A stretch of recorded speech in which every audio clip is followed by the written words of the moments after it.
Good afternoon. I'm Barry Morenz, and it's my pleasure to introduce our speaker today, Joel Dvoskin.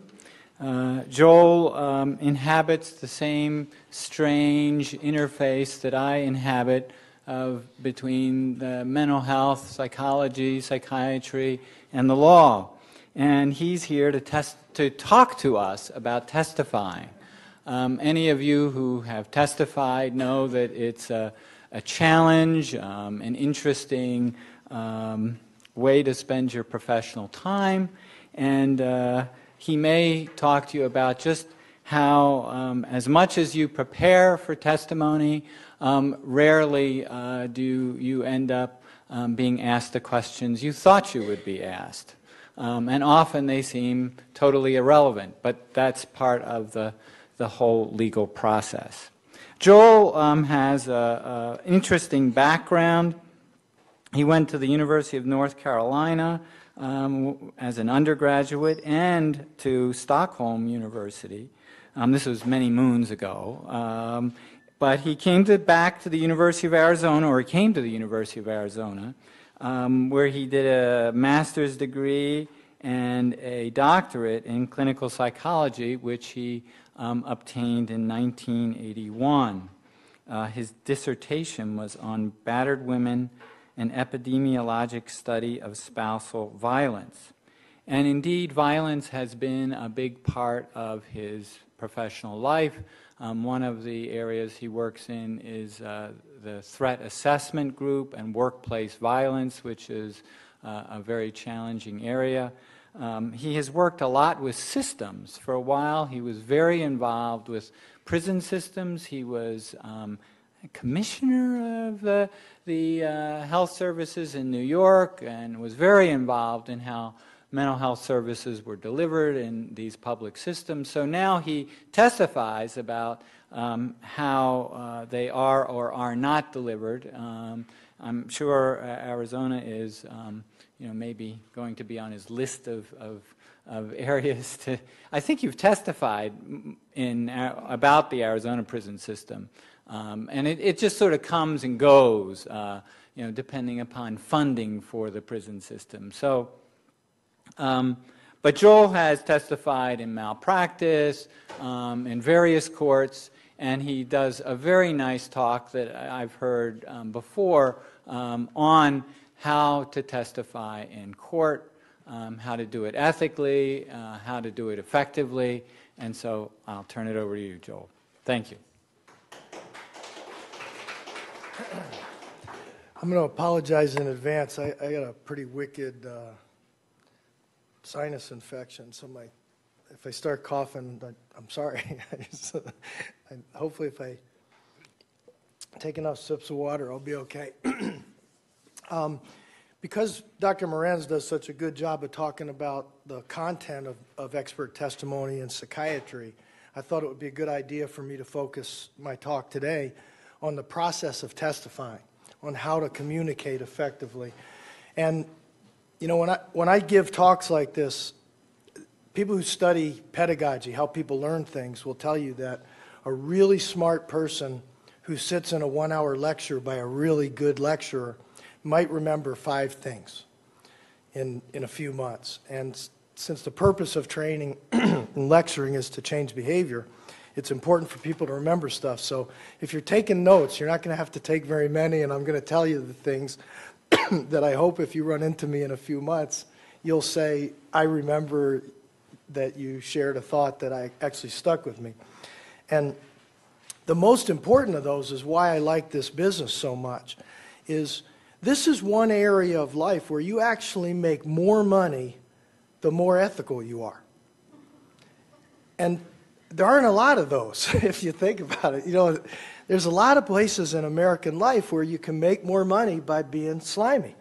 And it's not good, but it's a reality that we live with. Well, I'll tell you, I hope to convince you over the next hour that that's exactly not true in this business. You might make a fast buck, but you won't make it for very long, and once you lose your credibility, which is the only thing you have to sell in court, you're done. And you only have to lose it once.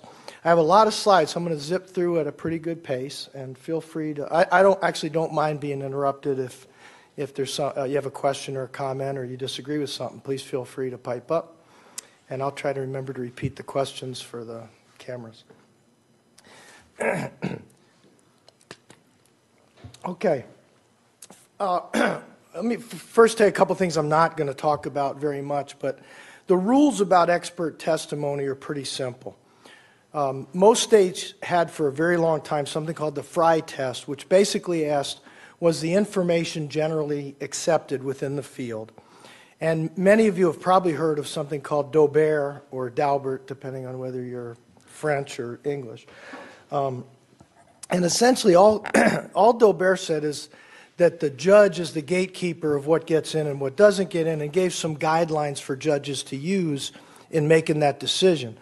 People think that Daubert made it harder to get expert testimony admitted, but actually, if you read the case, it's actually a more liberal standard, at least in the sense that it gives the judge almost complete discretion about what gets in and what doesn't. Cum hotire is a case that simply stands for the proposition that Daubert applies to all kinds of expert testimony, not just scientific testimony. But what I'd like you to remember about those cases is simply that you can't just say stuff.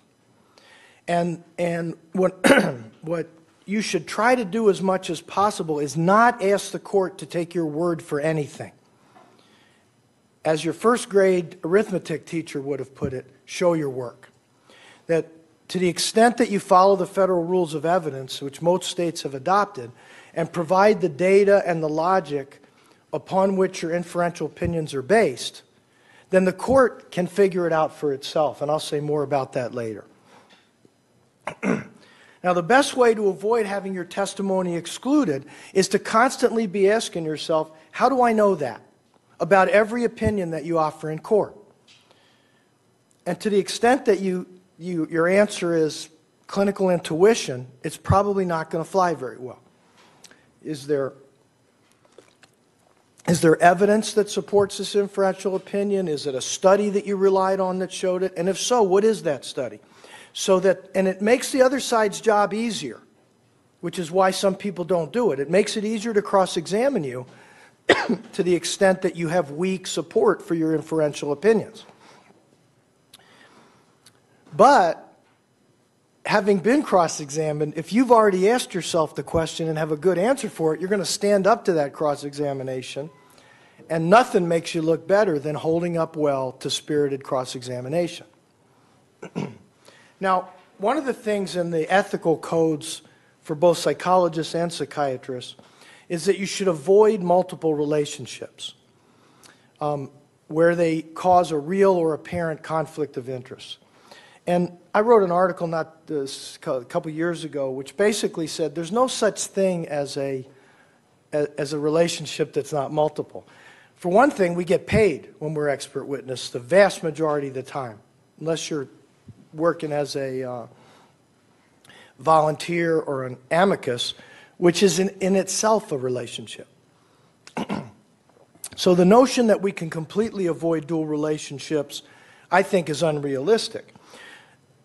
Since we get paid, and since most people are affected by money, in fact, almost everybody is, the trick is not to pretend that we're the only people alive who don't care about money, but to take affirmative steps to counteract these obvious sources of potential bias.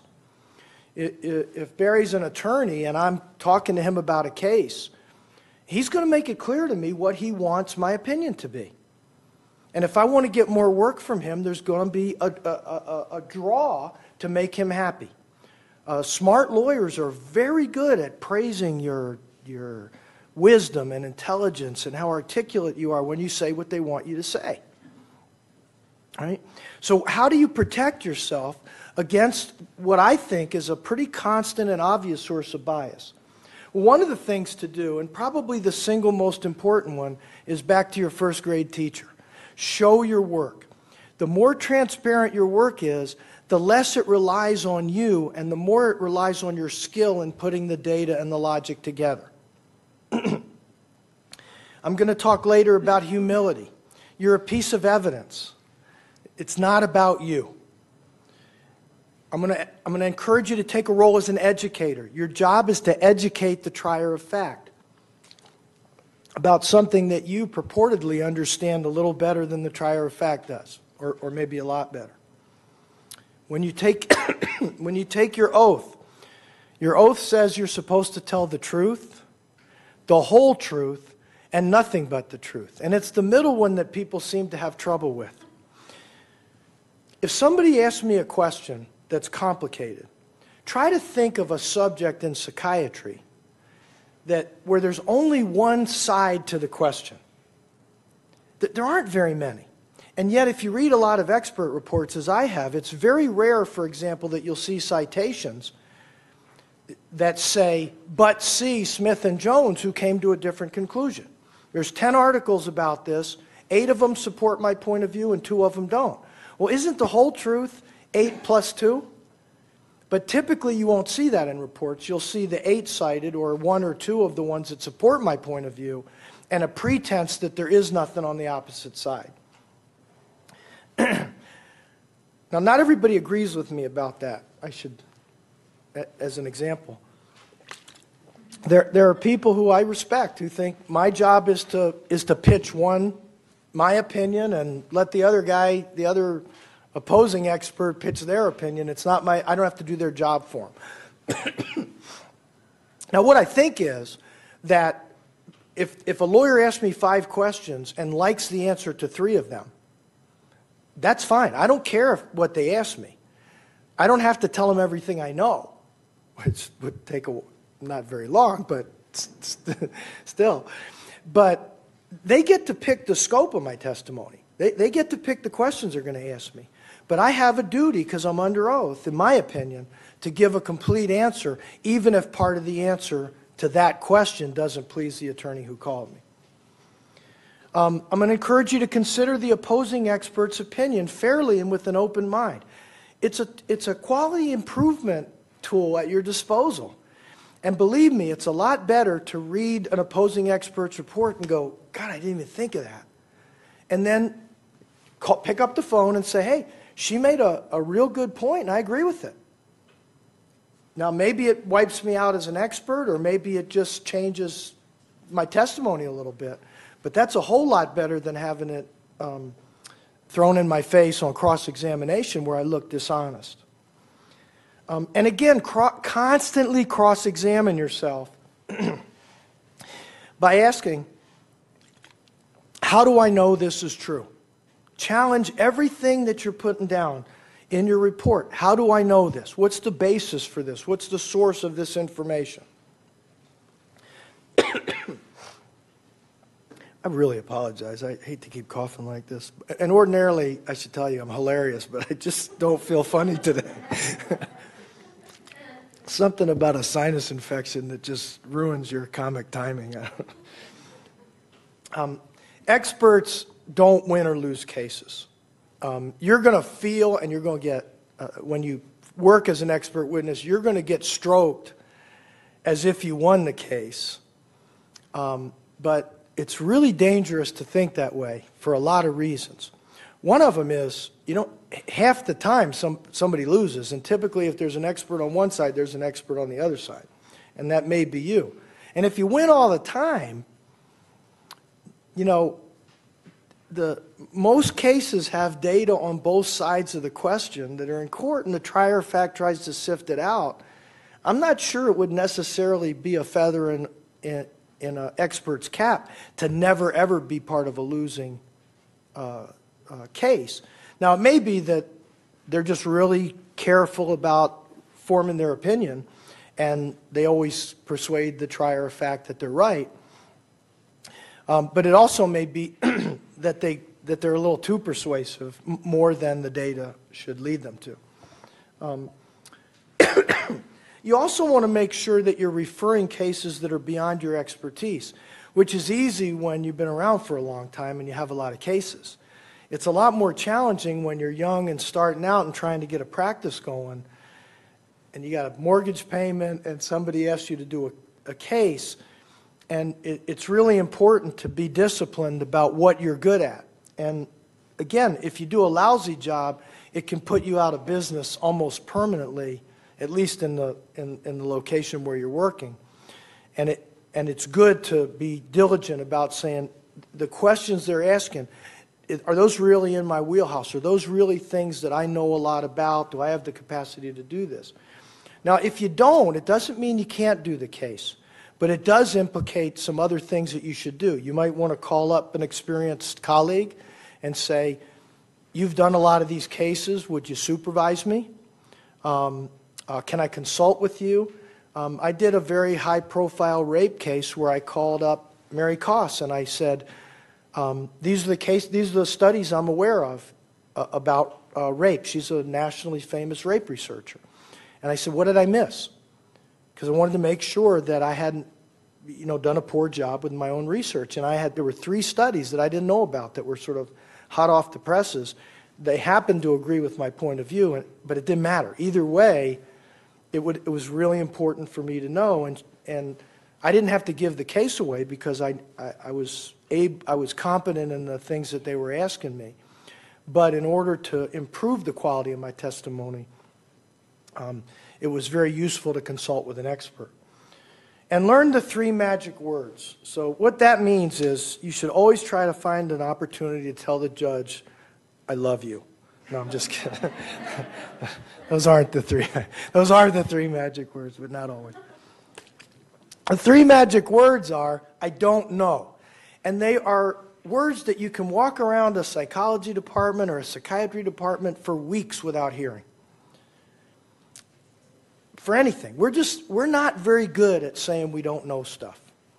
Our clients don't like us to say it. They want the doctor to be knowledgeable, to have an answer for them. In court, it's really bad to not know those words. Juries and judges, some jurors are stupid, but juries typically aren't. Juries are better than their component parts. The system works pretty well. And they make out when you're full of baloney. And if you know everything, you're probably full of baloney. Right? Very few people know everything. And I've actually had jurors interviewed after cases and said, well, the one thing we really liked about Devoskin was he said I don't know. Which means that I'm at my most credible when I'm declaring my ignorance.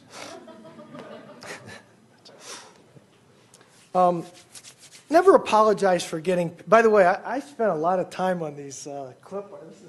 I'm really very proud of my clip art. I'm not exactly Dr. Cyber, technology, but I did. If you feel apologetic about what you're charging, call a plumber and ask them to do something easy in your house. You'll never, ever again feel apologetic about what you charge.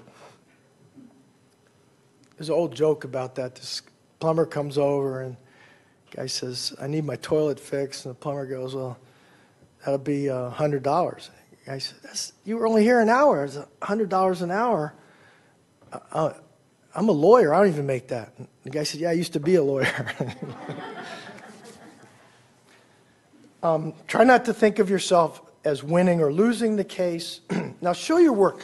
When we rub our chins and act wise and play Karnak, again, we're asking the court to take our word for stuff. In Latin, they call it ipsa dixit. It's true because I say it's true.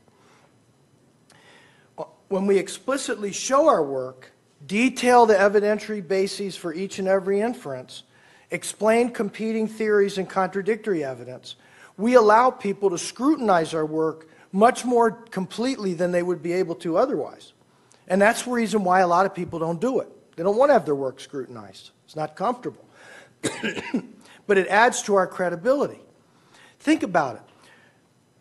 I actually so want to move around, but they told me I have to stay right at the thing because the camera can't move. You get on the stand and you say, yeah, I think that Mr. Jones, when he showed up in the jail, was suffering from acute paranoid schizophrenia. And there you have it. And then on cross-examination, they say, well, doctor, are there any other disorders in the DSM that might account for the symptoms that you saw that night? You listed a bunch of symptoms. Isn't it true, doctor, that a toxic psychosis would account for those symptoms? Isn't it true, doctor, that acute mania might account for those symptoms? Yeah, well, why didn't you mention that? Right? As opposed to saying, on direct examination, to have the lawyer ask you, what diagnoses did you consider? Well, I considered toxic psychosis. I considered acute mania. However, my opinion is that this is an acute exacerbation of paranoid schizophrenia. And here's why I chose this one instead of those two. Which is more credible testimony? The one that makes you look thoughtful, that you considered competing theories, or the one where you jump to the opinion that your side just happens to be selling? Remember that you are just evidence. You know, like a fingerprint or maggots eating at a wound. It's not a pretty job. I didn't want to have a picture of a maggot because I thought you might not recognize it. There are at least two sides to every story, and if every word out of your mouth supports the side that called you, you're probably not telling the whole truth, and you're going to get embarrassed. Unless the other side is completely incompetent. They're going to find the thing you didn't mention and then ask you why you neglected to mention it. And I've been doing this for about 30 years. I don't think I've ever done a case where there was no information at all that I came across that didn't displease the lawyer who called me who hired me as an expert witness. There's always something. Now, typically, there's a lot more on the side they like than on the side they don't like, or they wouldn't call you as a witness. But zero? It seems unlikely to the people who listen to you, and frankly, it seems unlikely to me too. As I mentioned before, in terms of objectivity, we have a duty as expert witness to be objective. How do you know if you're being objective? How do you ask yourself? Everybody thinks they're objective. Well, ask yourself some questions. Did you include data that cuts the other way? Is it what you really believe? Is it a sincerely held opinion? And this one I find tremendously helpful, and it's an exercise I do with every attorney that calls me. What would I have said if I had been called by the other side? And frankly, it's not exactly the same. I mean, when I go through that exercise, you stress different things when you're telling one side versus the other. Now, ideally, it would be identical testimony, word for word. But I find that going through that exercise really helps me keep track of myself and my own bias. By thinking about what I would have said had I gotten this case from the opposite side. And I do cases, I think most of us do cases for both plaintiffs and defendants.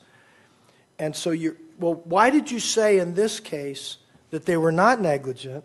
And when the facts seem similar, are you saying that these guys are negligent? What's the difference between them? Those are questions you better ask yourself, because the cross-examining attorney is going to ask you those exact same questions. And finally, did you cite experts who disagree with your point of view?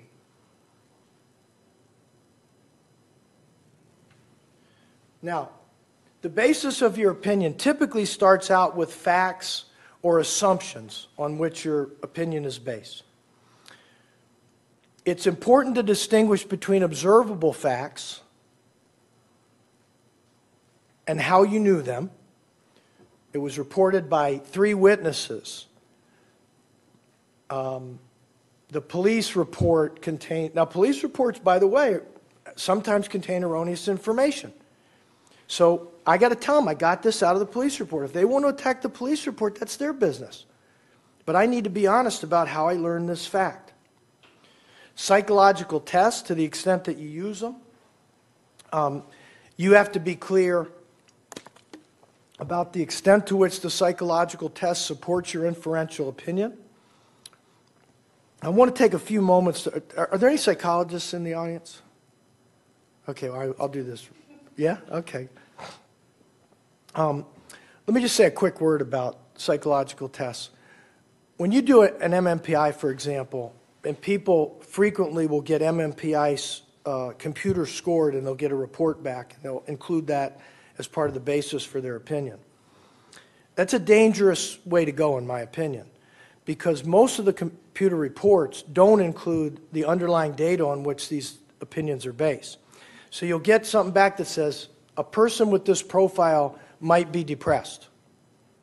So I'm cross-examining you, and I'm going to say, well, does might be depressed, doctor, also mean might not be depressed? Okay, and can you tell me, if you know, the percentage likelihood that a person with this profile is depressed versus is not depressed? Well, the answer is no, I don't, because it didn't tell me this study that led to that conclusion. It just gave me the conclusion. So it could be, you know, the prevalence, let's say the prevalence of depression is 10%.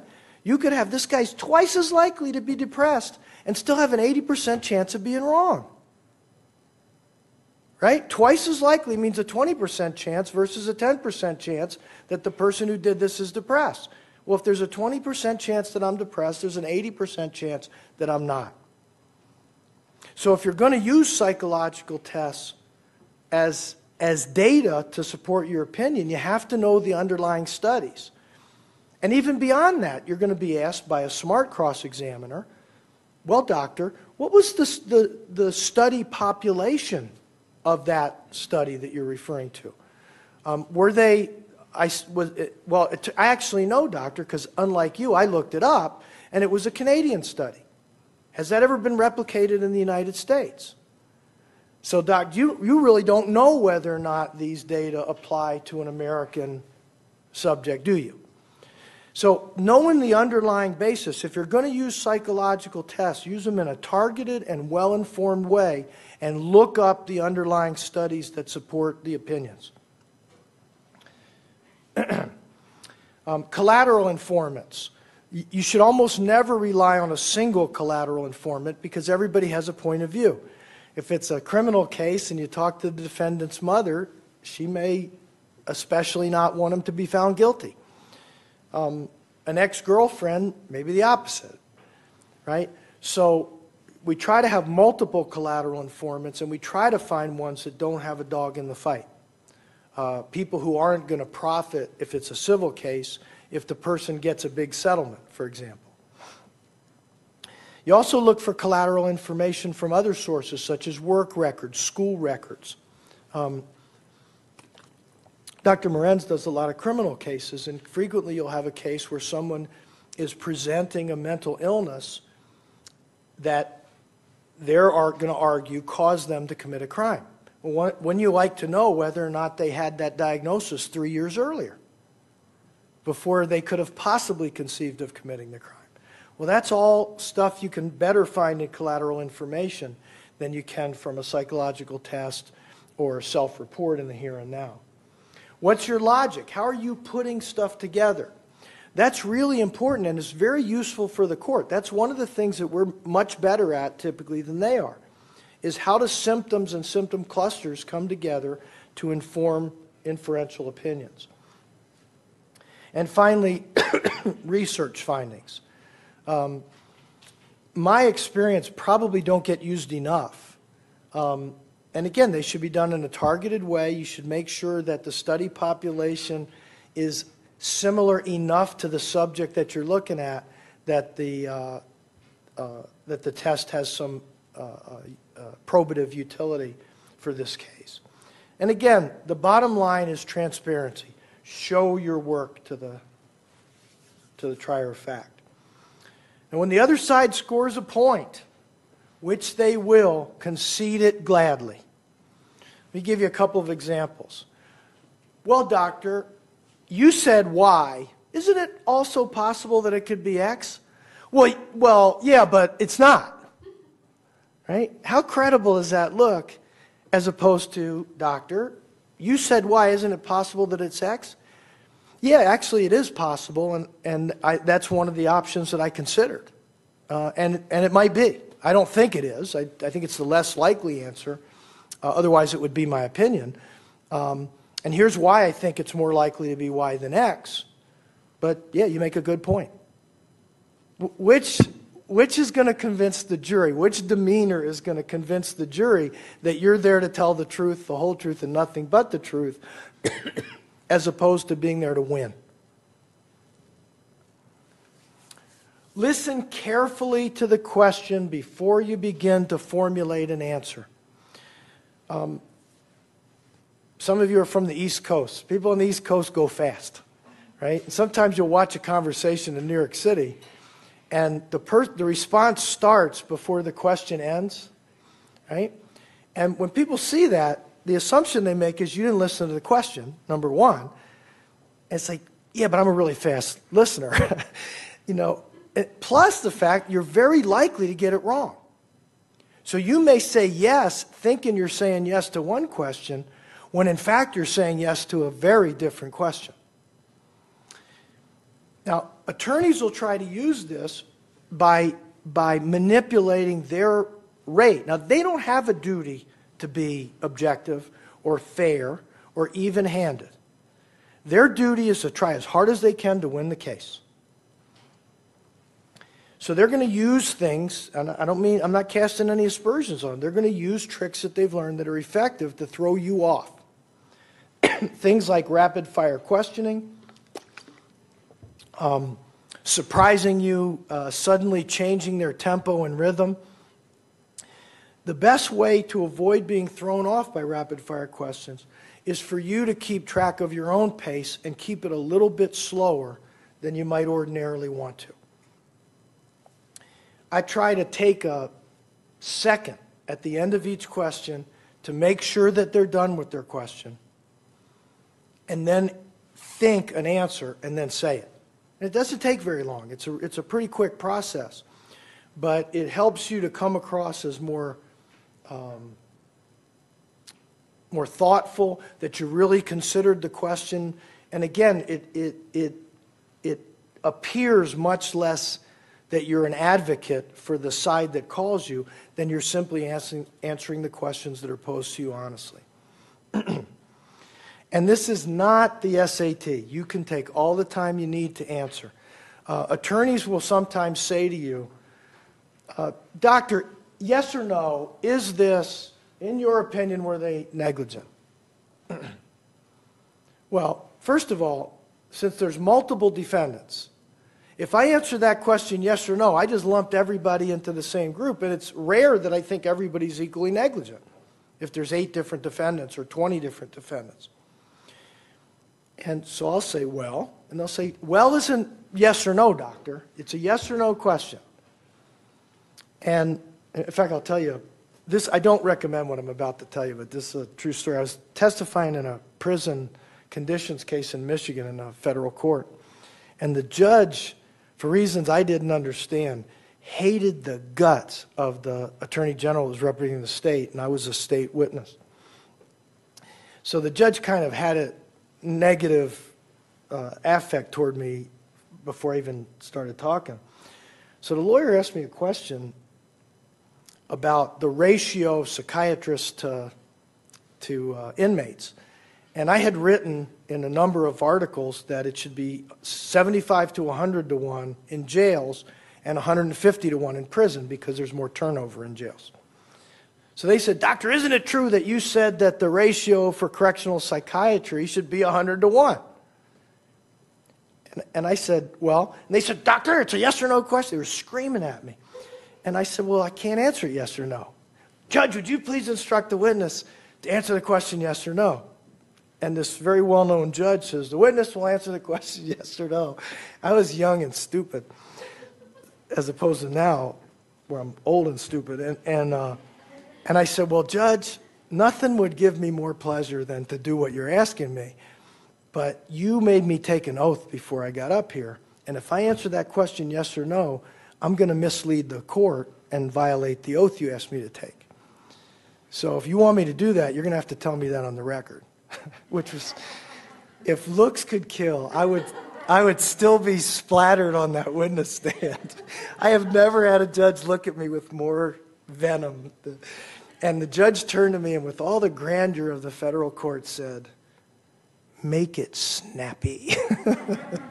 Which I did. I was very snappy. I explained and moved on.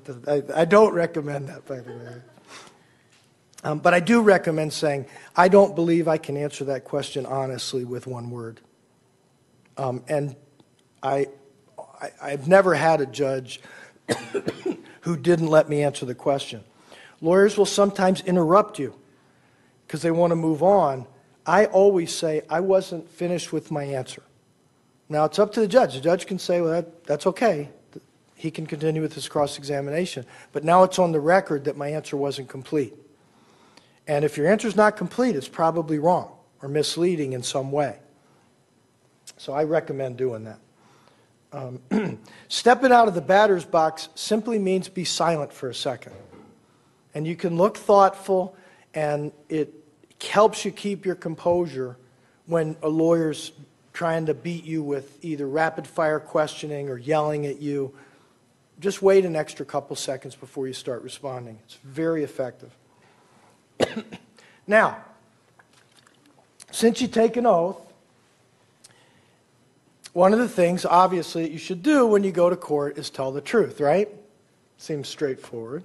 However, there is no such thing as the truth. This is psychiatry. Psychology. Truth, right? Basically, all you can do is state your objective opinion and the evidence upon which it's based. It's not truth. You're overshooting yourself a little bit if you think what you're selling is truth. You're telling the truth in the sense that it's a sincerely held belief. But if you think it's truth, you're overshooting badly, and you'll make the mistake of thinking that the other side's expert, who's saying the opposite of you, is a liar, simply because they disagree with you. And when you do that, it makes you look like, and this is my favorite part of the whole presentation, if I can, oh shoot, the thing didn't work. Oh well, this little thing right here, if I hit it, it makes a donkey noise. I actually accidentally put that on the tape. I don't know how I did it, but it's very funny. Hostile questions. Answer them honestly. The answer is what it is. Doctor, you're being paid to be here, aren't you? I mean, what I always want to say, I never do it, is, yeah, aren't you? Like, bummer, dude. You know. But the answer is what it is. But don't get in a fight about it or elaborate. Doctor, you're being paid for your opinion, aren't you? No, I'm not. Well, are you testifying for free? No. The jury knows you're getting paid. It doesn't hurt you. It only hurts you if you make it a big fight because you look like you're embarrassed about it or defensive. Just answer the questions. Dignity on the witness stand enhances credibility.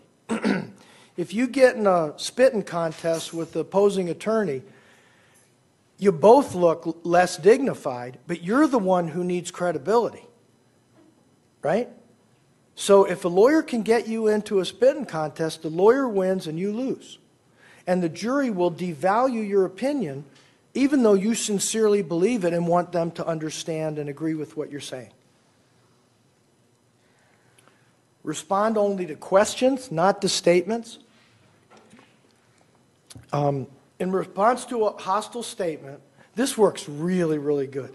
Stare at the attorney with a pleasant air of expectation to demonstrate to the jury that you're waiting for a question. And they just crumble right before your eyes. It works. You just have to try it. You won't believe how well it works. You can't object to a question.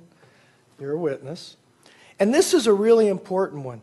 Psychologists and psychiatrists, especially if they've had a lot of clinical practice, tend to go like this when people are saying stuff. And the jury's going to take that to mean that you agree. So dig yourself. It's really important to check yourself out and not give body language that suggests that you're agreeing with the statements that you don't agree with. On the other hand, you do want to look like you're paying respectful attention to the person who's asking the questions on cross-examination, who's trying to make you look bad. By the way, I should take a breath. Any comments or questions, please feel free to pipe up. Okay. When we said the whole truth, we didn't mean for you to tell us everything you know. Brevity is the soul of wit. There is such a thing, as my grandfather said to me once, he goes, Joel, there is such a thing as an unexpressed thought. I was kind of a chatty kid. And if they're to the point of, for God's sake, don't you ever shut up, you probably were a little too informative for the court. Tell the whole truth, but tell it, brevity really is good in court, that to the extent that you can simply give them the answer as sincerely as you can, the reason you think it, and then stop and wait for the next question. Learn to tolerate silence. I don't know how many of you have ever done any interrogations or had anything to do with that or have observed good police interrogators, but whether it's psychiatric or psychological interviewing, police interrogation, military interrogation, the best stuff always comes after an uncomfortable silence. Barry, where were you Tuesday? I was home. Well, I went out to the Circle K. I had to get some milk. Well, I stopped at a bar. I had a beer. I was out. I thought, what the hell? Okay, it was 8 beers. You just listen.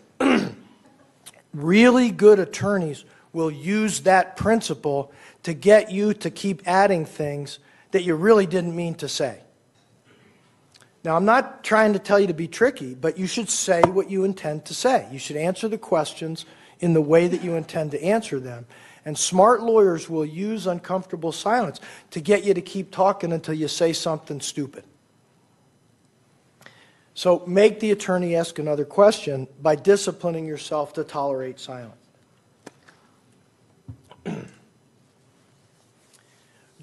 I strongly recommend this. Again, other people will disagree with me, but I try to never answer compound questions. Maybe I'm just not smart enough that I can, keep it straight, but it's much easier for me to break the question up and say, Doctor, on Tuesday night, when the victim went to the bowling alley and got beat up by the defendant, was the victim drunk? Well, there's a whole bunch of presumptions in that sentence that I may or may not agree with. And so I may say, well, first of all, I don't know whether or not the victim was drunk when he went to the bowling alley. I don't know if he went to the bowling alley. And I don't know if the defendant beat him up. Those are all issues before the trier of fact. And they'll try to include them into a complicated compound question so that you say, yeah, that's what I think. Or, yeah, that's what I read, or, yeah, that's what the police report said. When, in fact, that's not what the police report said. So the first thing to do is divide the question up into parts and say, well, you just asked me 3 questions. And what I try to do is say, which one would you like me to answer first? To force the person cross-examining me to state a simpler question. Sometimes what I'll do, if I'm pretty sure I got it, is I'll say, well, you just asked me 3 things. I'll try to answer them in order, and then I'll answer each question separately. If the question is not crystal clear in your mind, don't answer it. Ask for clarification. Because it's going to read more clearly, or it's going to be interpreted to be more clear than it was to you at the time, and you're stuck with your answer, especially if it's a yes or no question. So, what do? Well, some lawyers will try to trick you by asking bad questions. More often, I used to have a sign on my office that said, never attribute to evil intention anything that's fully explainable by stupidity. Some lawyers just ask bad questions because they're dumb. But on cross-examination, it's not a good idea to help them out by restating the question for them. So they ask you a bad question, you say, well, are you asking me if this? Well, A, they might not be. B, they don't need your help. They're not paying you to be their assistant lawyer. And However, sometimes answering a badly worded question honestly will actually give a misleading answer. And if that happens, even if it helps your side, you shouldn't do it. If you purposely mislead the court, even if the other side set it up by asking a bad question, and again, this is my opinion, and I'm not sure everybody agrees with me about this. I think some people would say, hey, that's his fault. If he asks a stupid question and my answer misleads the court, that's the lawyer's fault. My opinion is, the way I do my work, I would simply say that that's purposely misleading to the court and not ethical for me to do. So, if the question is unclear, just say you don't understand the question.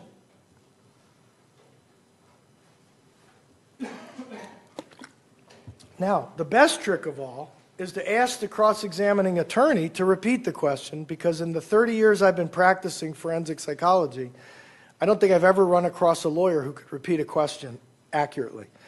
Now, the really smart ones will often have the court reporter read it back, in which case you get the same question. But more often, you get a different question which is clearer and easier to answer.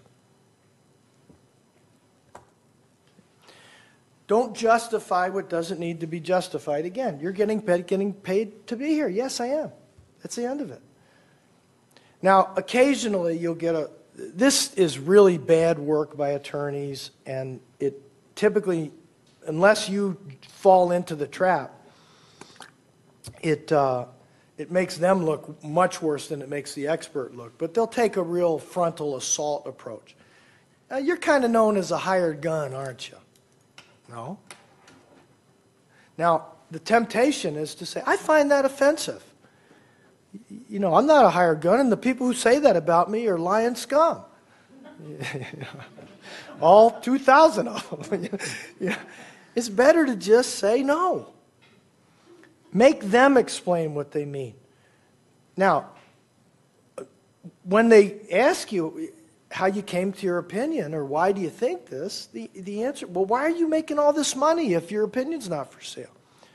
Because I'm pretty good at this. I have a lot of credibility. I tell the truth. I'm thoughtful, and people think I bring a lot to the table. I guess, you know, they pay what I ask them. And but if you really want to know why they pay me, you'd have to ask them. Right? Don't get in a fight over this stuff. Now, here's some generic answers to stupid hired gun questions. I base my opinions on the facts of the case. I am paid for my time. I am paid for my experience. I am paid for my knowledge and expertise. I'm generally regarded as good at what I do. And if they still ask, then you can... What's that? 1, 2, 3, 4, 5. So that's 6 of them. You get to take a shot back after that. That's a joke there for you out there in TV land. Okay. Some tricks of the trade as an expert witness. How to dress. So there's actually been a few studies of this. The forensic dentists, for some reason, did a study of this. My advice is to dress the way you want to dress when you want to communicate respect. You want to show the court that you respect the process. So I usually wear something like what I have on today, a relatively plain but nice-looking suit. I try to explain every big word in the sentence in which it appears. So, for example, if I'm giving somebody a diagnosis of schizophrenia, which is a disorder that typically involves some inability to think clearly or to communicate clearly, it may involve confusion. That's an example of how I wouldn't not use the word, because that's the right word, but I would try to give a relatively plain, easily understood explanation right when I say it, so the jury doesn't have that experience of, oh my God, that it went right over their head. When I'm asked a question, if Barry's the cross-examining attorney and I'm the witness and the judge is over here and the jury's over here, what I'll typically do is look at Barry while he's asking the question, because that's polite. I'll start out by turning to the court, to the judge, and then give the majority of my time to the jury, because that's who needs to understand what I'm saying, if it's a jury trial. If it's a bench trial, then I'll do the same thing to the judge. In terms of how you think of yourself when you're in court, my advice is to think of yourself as a teacher. Most of you have taught somebody somewhere along the line. And that's really what you're trying to do, is to explain to the jury why you think what you think so that they can understand it. Since most states jurors can't ask questions, I try to think of ahead of time, what are the questions I would ask if I were a jury about my testimony? And then try to make sure that I answer them in my testimony. The goal, again, being to explain. State the limitations of your opinion. If you don't, the other side will. And any weakness of your opinion, in my opinion, should always be brought out by the side that called you on direct testimony. Instead of leaving it like red meat for the cross-examining attorney to say, yeah, but doctor, you didn't do this test, did you?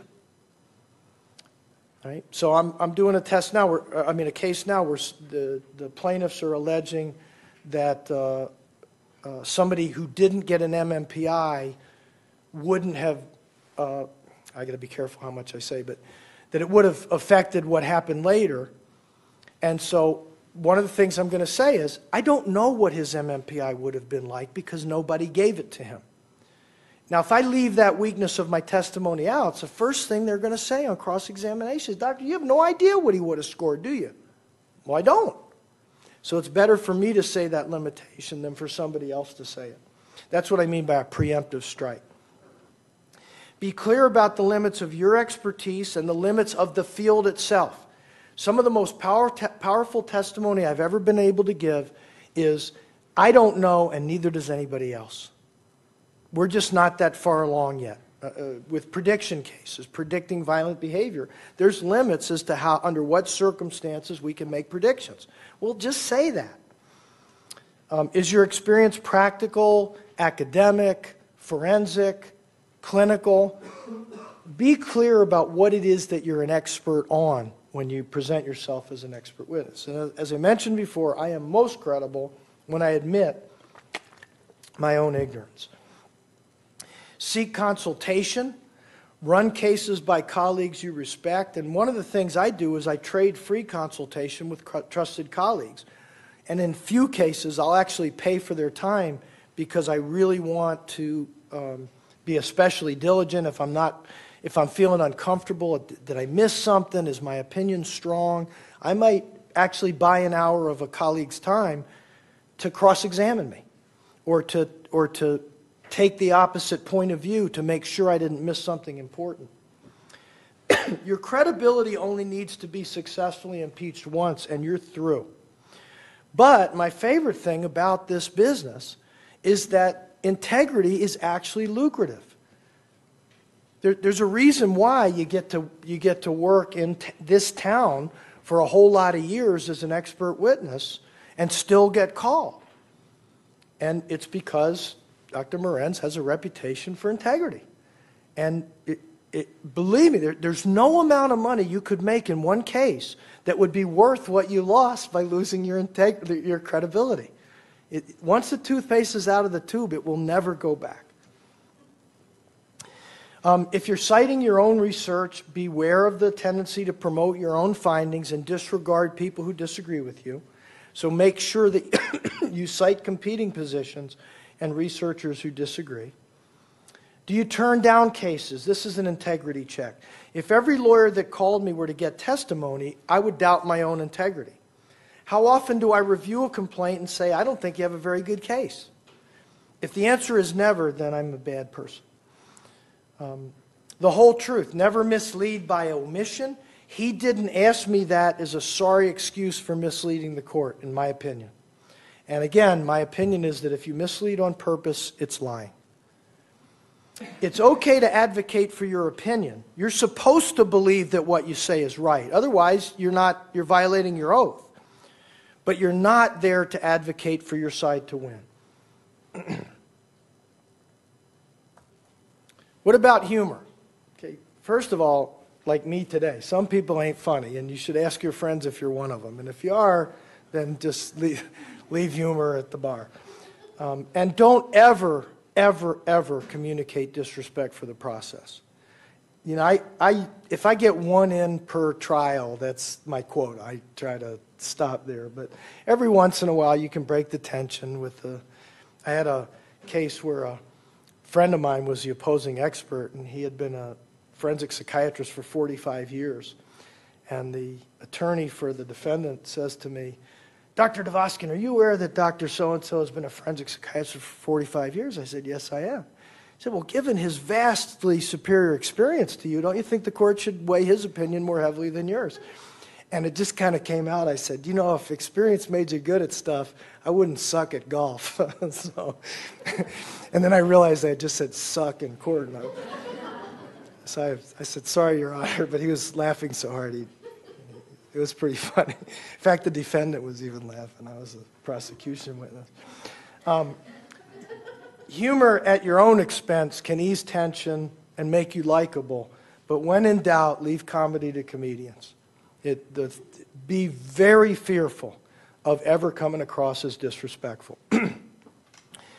No matter what you think at the beginning of the case, you should pretend that the opposing expert is not an idiot or a slimeball just for disagreeing with you, and consider the possibility that they're right.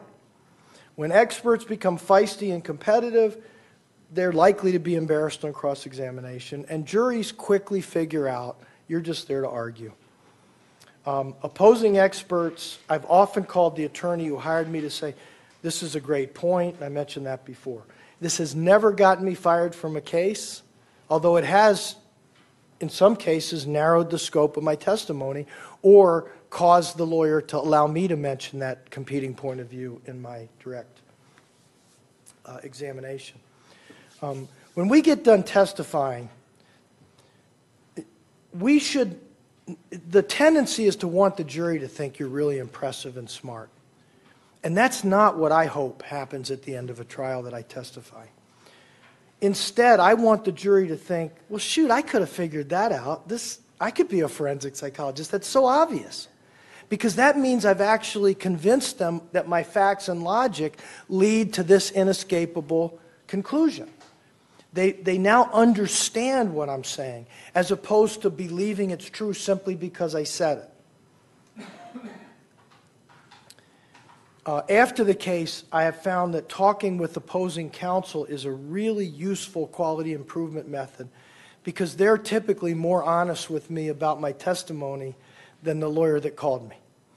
And sometimes they'll say, you know, I thought you really did a lousy job of explaining this and a really good job of explaining that. And not all the time, but it's often very useful feedback if they're willing to give it to you. This is just something I got off the internet from a guy named Michael Lee, but this is a good example of some mistakes that experts frequently make. One is relying only on information that's provided by the attorney. Two is forgetting that you're only there to advocate for your opinion and not for the side that called you. Putting too much in writing too soon and too casually. So if you have sort of preliminary opinions that are written down, they're going to be admissible in court frequently, and you're going to have to explain why your answer now is no, but a week ago it was yes. Being myopic, not looking broadly enough at the case, and not talking English, sounding too much like an expert. Almost done. When you're testifying, try not to get mad under any circumstances. Keep track of your own affect. The more prepared you are about the facts, the less anxious you're going to be, and the more likely you're going to be to control your own emotions. And explain your answers in English. Your evidence, it's not about you.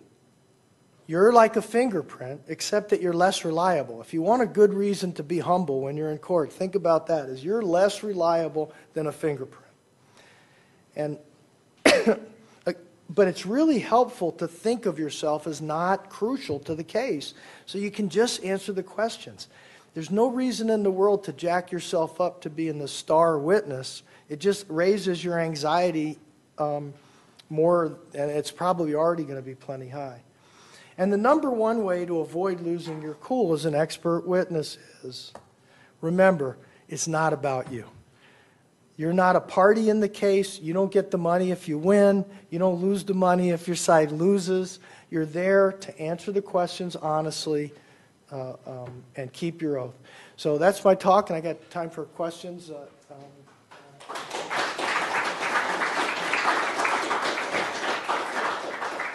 Any comments or questions?